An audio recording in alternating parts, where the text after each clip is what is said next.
Hey guys, today I'm going to show you how to publish a blog on Webflow. Let's get started. First go to webflow.com, log in your account, and this action will lead you to your dashboard.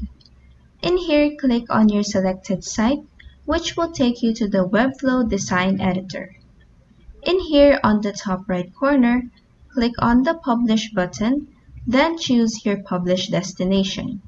Choosing staging allows you to use the default domain Webflow has provided for you, and choosing production allows you to use your own domain, where you can add your own domain by clicking on Add a Custom Domain right here.